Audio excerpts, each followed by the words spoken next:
Hello, welcome to Crazy Calm TV. This is your host, Matt Aaron. On Crazy Calm TV, we interview creatives who are pushing the limits of perception and regulation for a better future. Today's guest has been working on the psychedelic and cannabis space since the 80s. His first book, Acid Dreams, which told the history of LSD, came out in 1986. Fantastic book. He also published another book on the social history of cannabis called Smoke Signals. Today, he has Project CBD, which is one of the, if not the leading research site for CBD and psychedelic research. He's very knowledgeable, author, historian, understanding science and explaining it on layman's terms. But we talk about LSD, the impact that's had in history with the CIA, the Timothy Leary and the social movement in the protest, and how history affects its portrayal today in hopeful psychedelic research approval, not just with LSD, psilocybin, ketamine, MDMA. We also look into the recent phenomenon of CBD and also how CBD is similar in the way it interacts on a microdose of LSD on the brain. So, wow, I can't say enough about how knowledgeable this person is. Martin, unfortunately, was only able to join by audio. His internet connection was not good enough to do a video call. But don't feel sorry for Martin. He is in a beautiful rural part of California. So here it is, a look at the history of psychedelics, why they're important, and what role they can play in the future. Welcome to Crazy Calm TV. Today we have Martin A. Lee, a leading historian, journalist, and nuanced advocate for psychedelics and cannabis. Martin, thanks so much for sharing some time with us this morning. My pleasure. Happy to be with you. And Martin, as we corrected before the show, your first book, which I love, by the way, Acid Dreams, came out in 1986, right around the time I've been born. I think it's fair to say there's been many changes in society, as well as the perception and acceptance of both cannabis and other psychedelics since then. So I'd like to ask you, going back to the early days, what were your 20s like?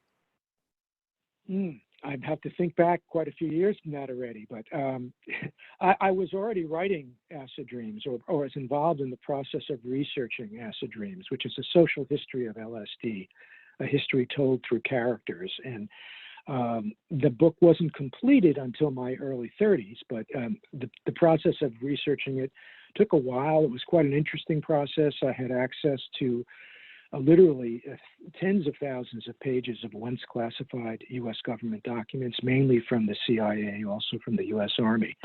And that propelled me on a very interesting journey trying to unearth what these secret government programs that actually took place mainly in the 1950s, what they were all about in terms of focusing on what we now refer to as psychedelic drugs, and how that or those years and those efforts by the U.S. government may have influenced what happened later in the 1960s, where LSD and other substances became catalysts for the counterculture that emerged during that very turbulent decade. And it always struck me as very kind of a compelling comparison to think of what the CIA and the Army were doing with LSD in particular, since they saw it as a weapon of war, and how ironic it was that a decade later, many young people embraced LSD and these substances not as weapons of war, but as sacraments, as things that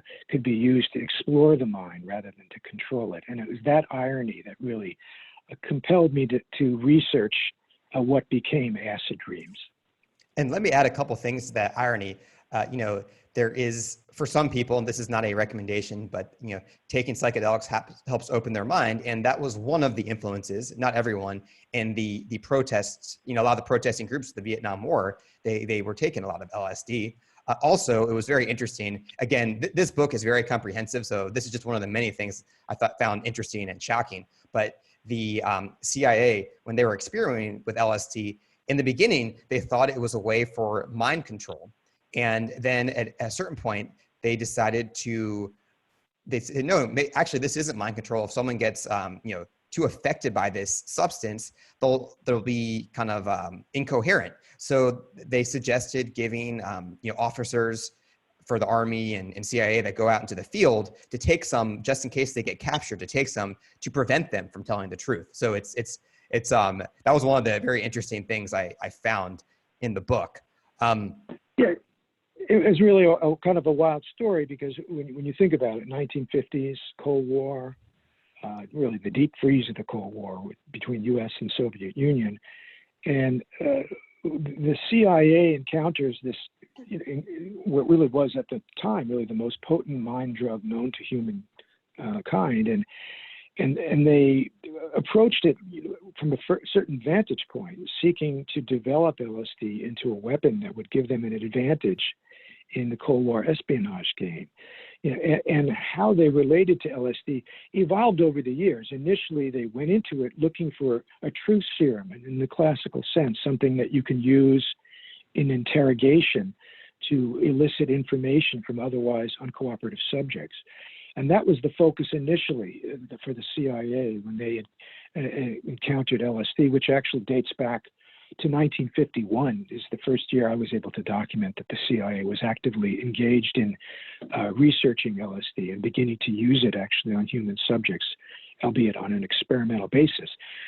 But it took a while for the CIA to come to terms with how they could actually use LSD in an espionage context. And it didn't fit the bill of that sort of classic truth serum idea, give a person a drug and they spill the beans. That was how they first approached it. It took a while, but eventually they realized it didn't work that way. It's not like you plug in something and a person automatically talks. What they realized is that they can use LSD in an interrogation context essentially as a torture technique, as something to pressure a person into talking, rather than putting their fingernails or genitals in a vice. If you want to get crass about it, they put the mind in the vice, and they would slip a person LSD without them knowing. So the subject who received it, it would have done so surreptitiously. So they wouldn't know what was going on and why they were experiencing these crazy states of mind that they didn't even know necessarily was from a drug. But the interrogator at that point would move in when the person was peaking on LSD and threaten to keep them in this tripped out state forever unless they told them what they want to know. And, a person becomes extremely sensitive to their environment when one is under the influence of a drug like LSD. And if you had never taken it before, you wouldn't necessarily know that it's a transitory experience that could last for 8, maybe 10 hours, and that's it. So if you're high on LSD, or maybe it's not exactly high, if you were discombobulated by LSD, and someone tells you you're going to be in that state forever unless you do what they want, it would be a very, very frightening experience. And that's ultimately how the CIA actually did use LSD for interrogations, but again, not so much as a classic truth serum, more so as a pressure technique to get people to talk. And I should add, the CIA did use LSD in other types of cloak and dagger missions, not just interrogations. They used it in other ways as well, but rather sparingly, I should say. It wasn't used operationally extensively as far as I could document, because I think the CIA realized it can be difficult to control the LSD experience. One person who has it might, feel like they're a god in heaven. Another person feel like they're in hell. And what the CIA was after, what was all important to them, they really placed the premium on predictability. And LSD is not really predictable oftentimes. Yeah, that's a very good point. I think I actually think this was from Smoke Signals, the quote I'm about to read that you included by a psychologist, but here it is. No one is more controllable than a confused person. No society is more controllable than a confused society. And we're seeing it especially now with the internet, and we saw it before, but the whole perception and the confusion. And one interesting part of your career is you started an organization about fairness and accuracy in reporting FAIR. To me, it's very interesting, not just the history of LSD and the history of cannabis, but how the perception of the substance plays into the way it's it's legislated, used, and viewed. It's not really a factual evaluation overall. It hadn't really been in terms of policy decisions. The policy with respect to cannabis and psychedelics has not been guided by fact or science. It's been basically guided by bigotry and racism and bureaucratic self-interest. Certainly that's the case with cannabis. And I would say also with psychedelics. Typically laws that have been made restricting access to certain substances tend to be directed not so much at the substance itself, but the groups who are really using those substances. Mm-hmm. So, going back in history, even to the 19th century, when the first drug laws were passed in the United States, there were anti-opium laws really directed at Chinese immigrants who were working on railroads, building railroads in California and other places. And because there was kind of a xenophobia and racist attitude toward the Chinese workers, rather than saying it's illegal for you to be Chinese, they say it's illegal for you to be doing something that's been part of your culture or your tradition. In this case, it was smoking opium. And that's true not just for the Chinese and opium, but you look at African Americans and cocaine back in the early 20th century, and also Latinos in cannabis in particular for the reefer madness phase in the 1930s, which unfortunately that decade looms large and still with us in some ways. I like to talk about it in terms of reefer madness light is still with us today. We still have cannabis prohibition. It is still, in terms of federal law, considered a drug that has no medical value and is dangerous. And that's the official position of the federal government, despite everything that we know about cannabis and despite all the changes on a state level. They still have this position, which is really tantamount to saying that the moon is made of green cheese. To say that cannabis has no medical value and is dangerous is a crazy statement, and yet that's still the perception that guides our law today. Yeah, and it's interesting because there's different government entities that clash, and governors and presidents. I mean, obviously Nixon is very notorious. J. Edgar Hoover is very notorious, and rightfully so for everything with LSD. But I think this is from one of your blog posts on projectcbd.org. The FDA has got a bad case of CBD, chronic bureaucratic dysfunction. Now, what's very interesting to me is the FDA cracked down on LSD, obviously, as you know, and then almost 5 decades later, the same organization with different people cracked down on CBD, which is a completely different substance. But you see the thread of these regulatory bodies getting in the way. And you mentioned the bigotry and the well-documented racism, the groups that are using it. I also wonder if there's special interests like pharmaceutical companies with cannabis. There is like the paper, William Randolph Hearst, and there's so much history and a lot of opposition to it. But another thing I think about is coffee, because 1700s and earlier in history, coffee was always also opposed. And a lot of history says that historians, I should say, they say that it's because it opens your mind, and it's kind of true. When you have a little bit of caffeine, which is also a drug, people go to coffee shops and they were afraid it would wake people up. And, I think that also has something to play in this, because you mentioned that you've had formative experiences with cannabis and psychedelics, but it can help you become a freer, more independent thinker. Let's say in the best case scenario, yes. I'm a little bit wary about projecting onto these substances my own experiences and assuming that that's how everybody else will experience it. Sure. That's something that's it's tricky.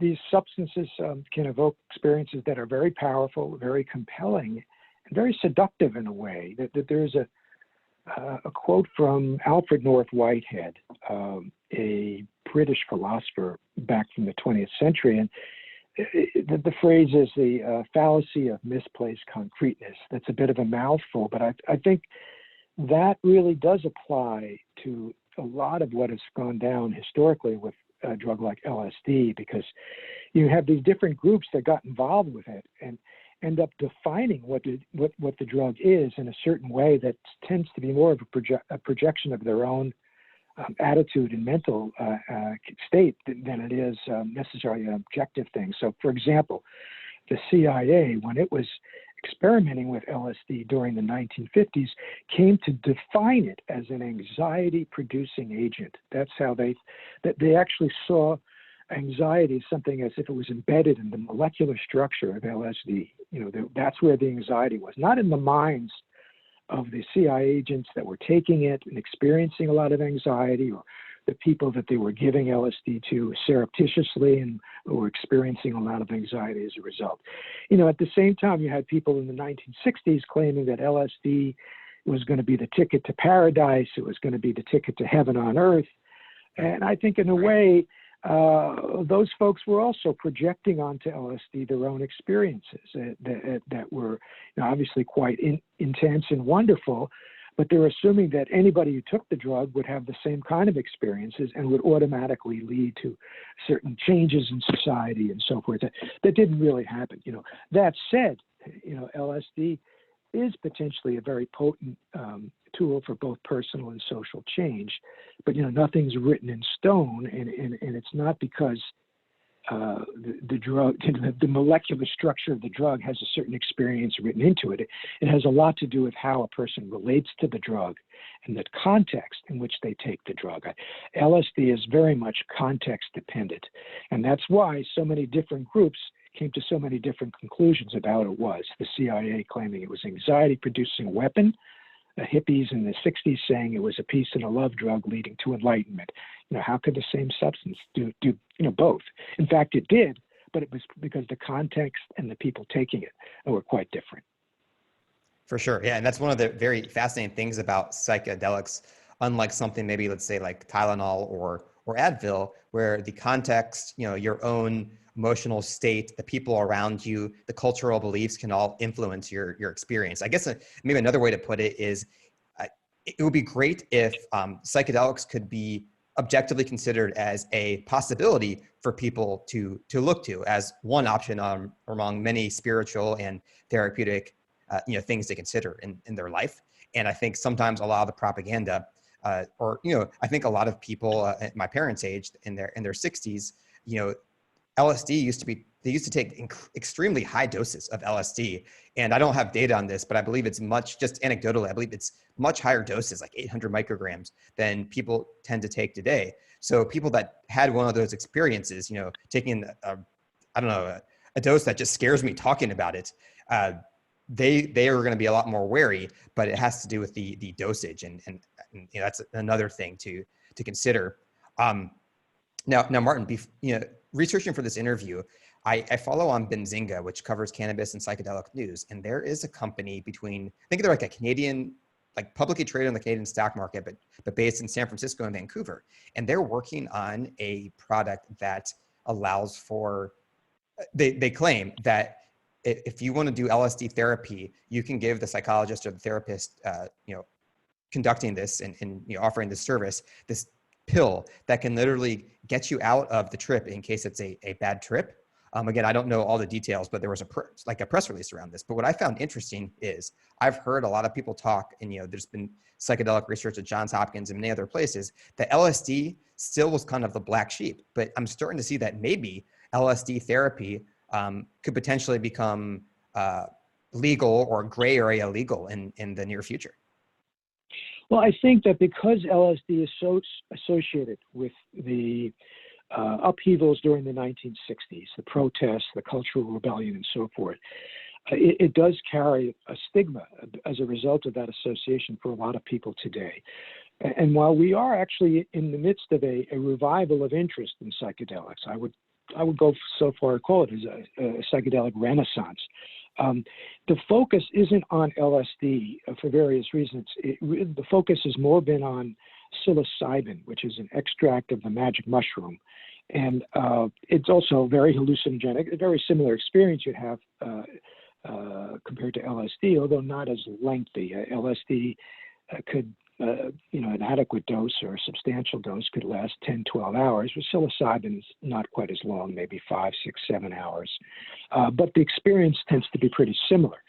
And I think the focus, both on the part of scientific research today, and some of the therapeutic experiments going on is using psilocybin because it's a lot easier to get that past the regulators because it doesn't have that visceral association with the 1960s and all the tumult there. Even though psilocybin was around by that time, it was actually created in the late 1950s by Dr. Albert Hofmann, the scientist, the chemist who you could say invented or discovered LSD in 1943. He did the same for the magic mushroom extract, which he created in the late 50s. So I think when we talk about psychedelics today and therapeutic uses, by and large, if it's anything verging on mainstream respectability, it's going to involve psilocybin rather than LSD. And as you pointed out, there are businesses today emerging that are focusing on trying to harness the therapeutic possibilities of psilocybin and other things too. Ketamine is another drug that is, if you use it in high doses, has a psychedelic aspect to it. But a version of ketamine has already been approved by the FDA for use in treatment-resistant depression. And it seems that now psilocybin has been fast-tracked for similar uses that for reasons that scientists are just beginning to understand. These drugs can have a long-lasting antidepressant effect, and psilocybin more so than ketamine, but it's not like, typically with an antidepressant today, like something like Prozac, you take it, and for the time that you're under the influence of it, that's the time that the antidepressant properties, if you experience them, are going to happen. But with ketamine, you could take the drug once, and for a week or two later, you'll have its antidepressant effects. And for psilocybin, what they're finding is up to 6 months, maybe even longer. One dose, maybe 2 doses, and always with the therapy session involved, never just taking the drug alone. But with psilocybin, the effects, the antidepressant effects, the mood changing, or I should say the life attitude changing effects are shown to last quite a long time, 6 months or longer. And that's very exciting. I don't know that scientists understand that why that's happening, but I think they've pinpointed areas of the brain where they can see changes taking place. And it's very exciting. And yes, these things should be developed as tools for therapeutic use. But the only thing I would emphasize personally is that I don't think that the only context or the only appropriate context for these substances is on a psychiatrist's couch, or in a formal therapeutic setting. I think that it's very important that those types of opportunities are made available to people, particularly to those who have no experience with these things, that they should always have a guide present or someone who's familiar with the experience. And if they, so I think that's a very good idea that we should have the opportunity legally and otherwise to avail ourselves of these experiences. But, I don't think the psychedelic experience should be legally restricted to only those people dealing with chronic depression. I think for other people, it can have a great many benefits as well, even for quote unquote healthy people who aren't suffering from an acute illness or acute mood disorder, still could benefit from psychedelics. Could, I emphasize could, not necessarily will, but if the situation is right, if the context is appropriate. I personally am in favor of loosening the laws so that it is not illegal for people to experiment with these things if it's being done in a responsible way. And of course, that requires an educational component as well. And unfortunately, it's lacking in a formal sense in our society. Yeah, it's very well said. I agree with everything you're saying on the educational part. I think obviously it's been held back quite a bit, but I think there's quite a demand. And as you mentioned, not just for clinical depression, but there's many uses for it. But when it comes to kind of experts and guides, I think that is a really interesting industry, kind of becoming a whether it's licensed or experienced practitioner and understanding how to administer and be with people when they go through these experiences. I think there's going to be quite a demand for these types of people, or professionals, I should say. Yeah, I think that you're already seeing people being trained as psychedelic therapists. Initially, the focus is on MDMA, ecstasy, which is considered psychedelic because of its what therapists refer to as a psychodynamic properties. When you take ecstasy, it seems that brings up things from, for lack of a better way of saying it, that brings up things from the unconscious mind, makes it conscious. If you're stuck in certain ways in your life. It can, sort of reveal the roots of how you're how you're stuck and help you move past that. That's a quality, that psychodynamic effect. That's a quality common to all psychedelics. But with ecstasy, it's not a hallucinogenic drug like LSD and mescaline and psilocybin, where you see visions and fantastic, beautiful colors and so forth like that, and patterns. But I do know that MAPS, the Multidisciplinary Association for Psychedelic Studies, is involved actively in training therapists, aides, to guide the ecstasy or MDMA experience. And I think that they're, not all that far from getting this approved actually by the FDA as a form of kind of an emergency therapy for trauma, for PTSD, for calcium depressant as well. So, hopefully we'll see a breakthrough for MDMA on a therapeutic level, and maybe not soon to follow, or maybe even ahead of that, we'll see something similarly for psilocybin. And I think that would be great. I just think that that's only begins to scratch the surface of what these compounds can do for people, and that we need to go beyond, just strictly that kind of situation of the formal therapy only for selected individuals, or I think that would be a great step. I hope it's just a first step. That's an excellent point. And obviously, I think we can both agree that, especially with LSD and psilocybin and cannabis, that we compare the toxicity level to most pharmaceutical drugs. It's much lower in terms of the side effect risk. I'm not saying there's not risk, but they're judged under much more scrutiny than like a pharmaceutical drug that's been developed in a lab. But Martin, I'd like to ask you just to share personally, if you don't mind. I realize these experiences are hard to convey, but you mentioned that psychedelics had an influence on your own life, on your late teens and 20s. Anything you could share with the audience on how it changed the way you saw the world, or your career? Well, changed the way. I think it's an intense magnifier of Okay. That it can catalyze.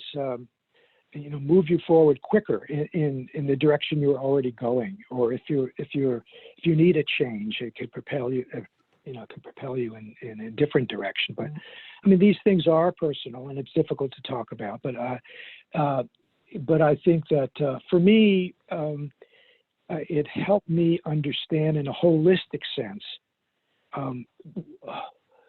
lifestyle changes that one needs to make to live in a healthy way, whether that's related to diet or exercise or,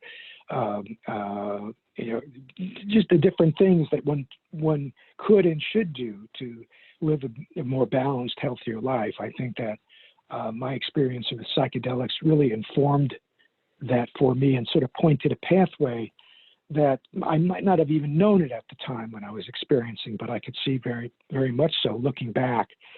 It led me, to where I am today with, managing the project Cbd.org website, which is my platform now, which, yes, it focuses mainly on CBD and cannabis science and therapeutics, but it's actually it shined a light on a really vast terrain of healing, because it turns out that many things can affect the same receptors in the brain and the body that CBD and THC, and for that matter LSD affects. That many things that don't have to do with drugs can affect the way these receptors function, and can add balance to our life, which is really what we need in this day and age, particularly with all the stress from the pandemic and so forth. Totally. And now I don't want to, excuse me if I misquote it here, it's kind of technical, but tell me if this, and I want to kind of keep it as non-technical as possible just for the broader audience, but tell me if this is correct. You gave a speech that I watched last week, but basically you implied that there's some similarities on lower doses, maybe microdosing, as it's very common now. Microdosing LSD and CBD can have similar effects on the brain. Is that accurate? Yes, it could be. There's a lot that's still not understood about microdosing LSD or microdosing mushrooms, for that matter. And I should say there's also a lot not understood about CBD and how it works. But through my research, what I learned is that there's a particular receptor. It's not a cannabinoid receptor. It's a serotonin receptor, and it's called a 5-HT2 2A receptor in scientific jargon. Right. And it's the receptor that when LSD attaches to it, or when components of the magic mushroom attach to it, that's what makes people have that strong psychedelic experience, the hallucinations, the visions, the insights, and so forth. It has very much to do with psychedelic drugs binding to that 5-HT2A receptor. And I was really struck when I was actually kind of blown away when I learned that CBD also binds to this receptor. And what struck me as so odd about that is that CBD is probably the most unpsychedelic compound you can imagine. It's the antithesis of hallucinating. It's considered to have antipsychotic properties. And I'm not saying that, LSD makes a person psychotic, which was an early theory about these things. But yet, so at least in some ways, both CBD and LSD, and by LSD I'm now referring to these other psychedelics as well, work through similar channels, but have dissimilar effects, or at least dissimilar in terms of what we think of as a psychedelic effect. And yet both LSD and CBD have a similar effect downstream, as it were, in that they both are involved in stimulating the creation of new brain cells. It's something that might be shocking to people, but it turns out that even as adults, we at least should be always in the process of creating new brain cells. In fact, if that process slows down or if it stops, that's very much associated with clinical depression and with other diseases, a propensity toward addiction and so forth. And it turns out one of the ways that both cannabis and psychedelics confer therapeutic effects is by stimulating the creation of new brain cells. So all those commercials, you might remember from back a few decades ago, this is your brain on marijuana, showing, Right. Eggs frying. Mm-hmm. It turns out that just the opposite was true. If used properly or well, it could have a very positive effect, a protective effect on the brain. It could actually stimulate brain function in a positive way. And it's just one of the interesting facts about both LSD and CBD, that they both have this effect of stimulating the creation of new brain cells. It's called neurogenesis. And partially that's happening through the same receptor, this particular serotonin receptor, and yet in other ways they have very, very different experiences that they confer. And it's just one of these interesting facts that, we scratch our heads and wonder what it's all about. But I think it underscores how both these substances can have very significant therapeutic properties and qualities and impacts on people, even though they have different, one is very psychedelic and one is intensely non-psychedelic in that context. Or maybe we have to redefine our definition of what psychedelics is. Maybe part of the definition for what a psychedelic drug is should be is a drug that it stimulates the creation of new brain cells. So that's not generally how it's talked about, but it's true that this does happen. What's the current definition of psychedelic? Well, if you look back at the word, what it actually means, psychedelic, it's actually a neutral term. All it means is mind manifesting. Psychedelic, psychic mind, delic, to make manifest. And it was a term coined by Dr. Humphrey Osmond in his correspondence with the great author Aldous Huxley, who wrote The Doors of Perception. And what they were looking for was a word to describe the experiences engendered by LSD and mescaline, these very intense psychedelic experiences, that wouldn't be associated with the stigma of madness, because initially LSD and mescaline were characterized as psychotomimetic drugs, as madness mimicking drugs.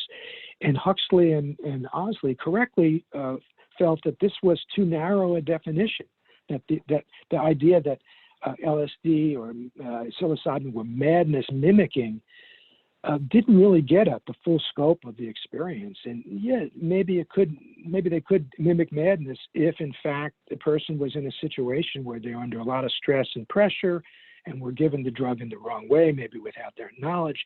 They can have a very frightening, almost like a psychological break experience.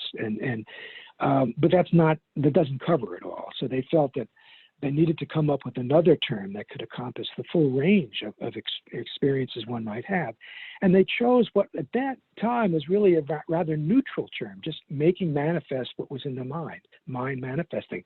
That could be very pleasant things, very frightening things, neurotic things, beatific things. It could be anything in there. And today, that word psychedelic is associated, again, going back to the 60s, with a certain kind of style of clothing, of hair, of bright, swirling paisley colors. That's not what the term initially meant, So, but good question about what it actually means. Yeah, and we find ourselves today, Martin, just in general, politics, COVID-19, using terms, and it's happened to me many times. Like, oh, I didn't actually know what that word meant. So it's always good to define that, and I think it helps avoid confusion and also helps promote clarity. I guess that's kind of a given. And so, Martin, I want to move into your project CBD. And so these substances, these psychedelics, they tend to have pivotal moments. And I believe that Project CBD has been around for around a decade. And you mentioned in another interview about this pivotal moment, this news story in 2013, which I believe was a young child who, it may have been Charlotte from Charlotte's Web, who tragically passed away, a young kid, very recently, like within a month, where that showed that it had some benefits, I believe, for epilepsy. Yes. Can you tell us a little bit about that time in 2013? Because that was still very early in the CBD movement. Yeah, I would even go back a few years earlier. Project CBD formed in 2010.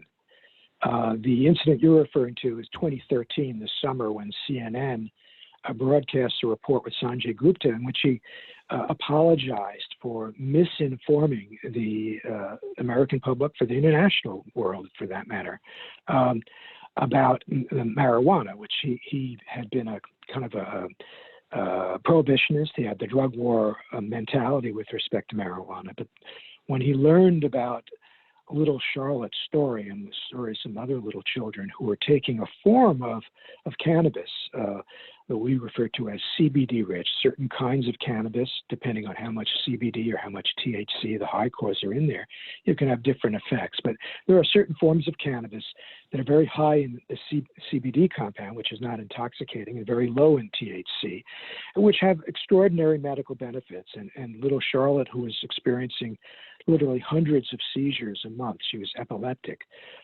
When she started taking a CBD-rich oil, her seizures dropped to practically nothing, sometimes no seizures, or one or two in the month. And this was like a miracle cure for this young child, who unfortunately, as you mentioned, she did die from the COVID infection, because people who are vulnerable, and when they get exposed, it could be lethal. And, we're seeing that played out tragically today. But, when we first got into CBD, when we first got interested it was actually in 2009, and when we formed Project CBD in 2010, it was basically to educate the medical marijuana community in California, which is where I'm based, and we were based at the time, and in California, of course, has been the pace setter for medical cannabis. But really, the medical cannabis world at that time, and particularly in California, was very much THC oriented, because that's all that was around. There were cultivars or strains that were rich in THC. It got you very high, which I happen to like personally, and many others do, and also can have very positive therapeutic benefits for many different things. So the door was opened for medical marijuana. It was through the THC doorway, but it wasn't until 2009. This was almost 15 years after the law was passed in California legalizing cannabis for therapeutic use. But it wasn't until 2009 that we discovered that there were plants that were also CBD rich. And that was something that was poorly understood at the time. And we thought right away this could have tremendous impact, both for the medical marijuana world in California and beyond that, and for society in general, because our small group at the time was aware from following the scientific research that CBD as a component of cannabis had extraordinarily medical benefits, at least potentially, at least in terms of benefiting mice, because that was what the research was being done at the time. And our feeling was, well, if what CBD has been shown to do for mice, if it could do even a small part of that for people, this was going to be huge, and it would have a huge impact, and it could even maybe liberate cannabis from the chains of prohibition. Because THC, while it gets you high, CBD doesn't. It's not intoxicating. And at the time, we thought, well, how is the federal government going to keep this illegal? How can they keep a compound that illegal, even if it's from the cannabis plant, when it has so much medical potential and it doesn't have a disorienting effect in any way, shape, or form? That we saw this as going to break the bonds of prohibition potentially, and that's indeed how it has played out. And it's been very compelling, this notion that there's types of cannabis that have great therapeutic benefits but don't get you high. That combination of great medical benefit, no high or little high, that combination has proved very compelling to millions of people around the world. And, it's taken 10 years, but the whole CBD situation exploded. And now it's the most searched after health term on the internet. It's become a huge phenomenon. I'd say almost in some ways kind of ridiculous, but there's something really important going on there. And it's very important that people have access to CBD, not just as an isolated component in its pharmaceutical form, which is now CBD is legal as a pharmaceutical called Epidiolex, and it's meant for children with epilepsy, like the little late Charlotte. But it should be available in other forms as well, particularly as a whole plant product. CBD as part of the whole plant matrix is more effective than just as an isolate, as a pharmaceutical. And right now we're in a transition period where technically it's now legal to grow hemp, a version of cannabis with very little THC. And it's legal even the CBD from the hemp plant is legal, but it's not quite legal yet in products according to the FDA, or it's de facto legal and that one can get, it's a very confusing situation, but also an exciting one. And I think there's great potential there. And I think this is going to be a significant benefit from here on in for people. Yeah, like you mentioned, ambiguity kills industries and innovation, and hopefully there'll be more clarity from the FDA on CBD, and I think a lot of people are awaiting them. I mentioned to you, I believe it was I definitely studied Project CBD, but I believe there was an article or a blog post on Project CBD, and this relates to what I do with CBD coffee, on the interactions of CBD and caffeine. And I know it's still preliminary, the research on a lot of CBD stuff, but can you speak a little bit on, just your take on CBD and how it works with caffeine? Well, it's interesting because CBD works through some of the same channels in terms of receptors and whatnot in the brain as caffeine. The key factor here is adenosine and the adenosine receptors. Adenosine is a naturally produced compound in the brain and body that does affect sleep and and pain and many different things. And CBD and caffeine both interact with that receptor either directly or indirectly. And so, it raises a question, then what about mixing CBD and coffee together? And, or for that matter, the other question, what about THC in coffee? And when we looked at how THC works in the brain, again, from the scientific research, it seems that THC combined with coffee may actually accentuate some of the memory for lack of a better term, memory impairing properties of THC. It does affect one's short-term memory. It's not harmful for the brain, but it does affect the areas of the brain that are involved in memory.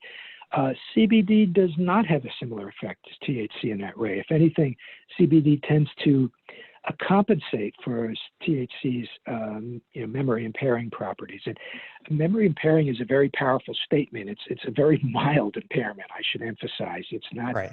It doesn't actually impair one in one's day-to-day life. But if you're going to a movie and if you smoke a joint beforehand, you might not remember every detail in the way you did if you didn't smoke a joint. You know, it's that kind of thing. And you'll remember the movie, but you might not remember every little, you know, that's just the facts about that. But with CBD and coffee, when we looked at it, we didn't see any problems with combining it. And there are potential problems combining with CBD with many other substances because CBD interacts with many pharmaceuticals. It could make a pharmaceutical either stronger or weaker in effect. And that means if you're taking high doses of CBD, you know, and in a medical context, one has to be very careful about combining with other drugs. But with caffeine, we don't see problems. So I think combining it with CBD and coffee, you know, might take the edge, the coffee jitters away a little bit if they're together. I have to confess, I'm not a big coffee drinker myself. I'm more of a tea drinker.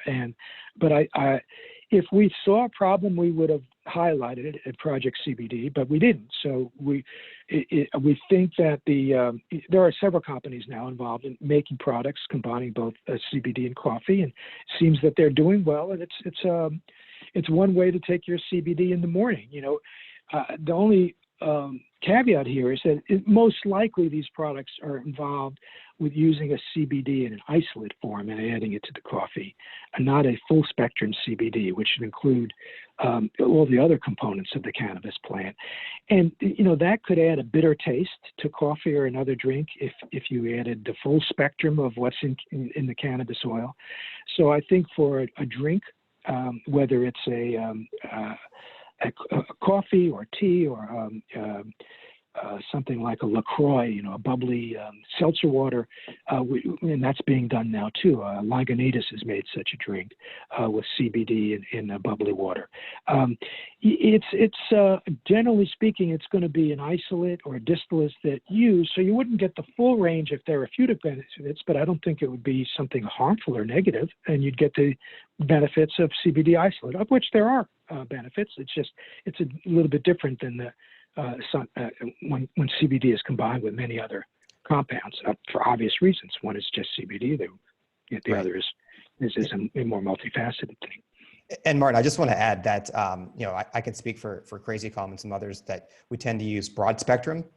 So it's not a CBD isolate. You know, I will say that the full spectrum versus broad spectrum, all things being equal, you know, we maybe prefer full spectrum, although they're pretty comparable, but just because there's even a little bit of THC and moving across state lines, and we're dealing with this ambiguity, which we talked about earlier, how, you know, they got to clarify things. It's a lot safer to work with broad spectrum than full spectrum from a, you know, startup perspective. Oh yeah, it makes total sense what you're saying. And I you know, again, we're in this transition period, and right. I mean, it's a bit crazy because when the Farm Bill was passed in 2018, which legalized the growing of hemp, meaning cannabis with no more than 0.3% in the plant or in any part of the plant, that's now considered hemp. The problem is the best plants to extract CBD from or CBD oil from, whether it's full spectrum, broad spectrum, whatever, and broad spectrum is basically it's supposed to be full spectrum with just the THC taken out of it. The cannabis plant doesn't want to have such a little amount of THC in it when you're looking for a robust resin-rich plant. That's, you know, basically marijuana, which refers to the flower tops of cannabis. That's what marijuana is. You know, the plant does not want to be restrained and not have a little more THC in it. So farmers having very difficult time, you know, planting and harvesting in ways that keeps the THC levels down, so it's totally legal, and there's all sorts of problems that resulting from that. And hopefully, you know, we'll see a better day where we'll understand really what hemp is and what cannabis is, and it's not to be defined arbitrarily by 0.3% THC as the big difference maker.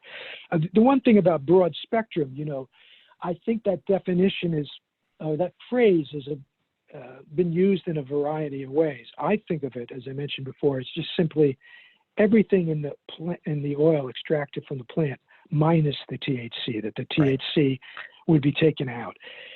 But I think that there are broad spectrum products that basically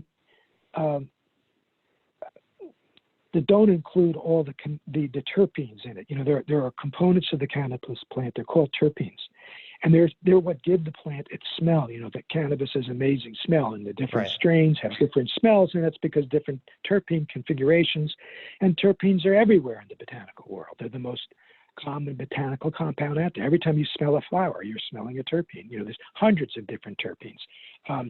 But terpenes on the cannabis plant, you know, they performed a function of making the plant not something that a bug would want to bite, you know, and chew on, because it gives it a kind of a bitter taste. And that's why, you know, sometimes THC edibles, if it's a full spectrum, they can be a little bit gamey. It can have a slight bitter edge from the cannabis oil. Therefore, you know, a lot of sugars or sweeteners are used to nullify that. So I just don't know. I mean, coffee, for starters, is a bitter drink, and that's actually one of its virtues as a health drink. Bitter is a very, very important taste. We need bitter, and generally speaking, bitter is associated with compounds that are very healthy for human beings. Polyphenolic compounds, they're called polyphenols. In bitter, dark leafy, bitter greens, it's one of the reasons why they're very healthy to eat. It's because they got these polyphenols. And I think coffee is a healthy drink to drink because of polyphenols. So if you're adding full spectrum, really, truly full spectrum CBD rich oil, you're going to be adding other polyphenols as well.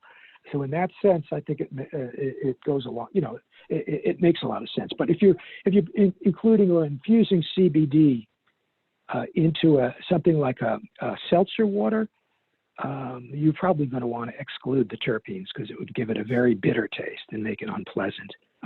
As I know that some groups, like I mentioned Lagunitas in California, the great craft beer brand, they're bringing out a drink now that's a CBD infused, and another one that's THC infused, and another one's at half of each as part of basically seltzer water, or they make it a little bit better. But you know, so it's one of the ways when one can ingest CBD through beverages. One can eat it, one can apply it, you know, rub it on your skin. One can take a dropper under the tongue. One can inhale it. One can smoke it, vape it. You know, there's many ways of administering CBD and other cannabinoids in cannabis, like THC, and all of them, you know, have their pros and cons. These different delivery techniques, and certainly drinking a cup of Joe in the morning with CBD is a legitimate way to do it. Okay. I really appreciate that comprehensive answer there. Yeah, I'm going to look into that. The whole idea of terpenes being removed, is it still bringing broad spectrum? And coffee can hide the taste, but maybe not a seltzer water. I appreciate you sharing that. I was not aware of that. Now, Martin, finishing up, so a piece of folklore that I learned from you, well, I should say that I had you demystified it and kind of disproved it, but I've heard it many times, and a lot of people in their 30s and 40s bring this up as a story. The famous story of Richard Albert, also known as, or much better known, you know, contemporarily as Ram Dass, how he goes to Nepal or India and he meets this monk who's, you know, this legendary monk, and he gives him, you know, a high dose of acid, and the monk doesn't feel it. And that's where he essentially realizes that which there are, but he essentially realizes there's other ways on the spiritual path besides, you know, meditation and so forth, and many other ways without using psychedelics. And you told me just a few days ago when we spoke that this actually is a myth. Well, let me emphasize this when I said it. You know, I didn't speak to Ram Dass about this personally, but I heard from people who are close to him that story never actually happened. But I have no way of verifying it either way.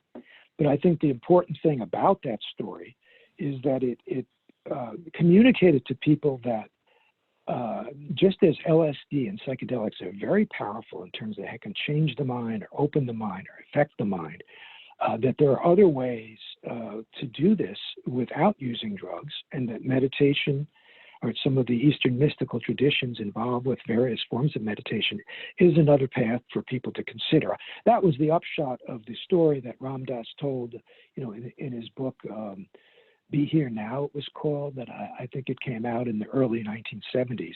Right. And that was one of the, sort of these stunning stories that people went, wow, oh my God, this meditation stuff must be really something. So, whether it actually happened the way that Ram Dass told it, I don't know. I've heard various versions of it. But again, the important thing is that he was trying to communicate that the Eastern mystical traditions are really worth looking into and taking seriously as paths of personal growth. And that's what I take away from the story. Perfect.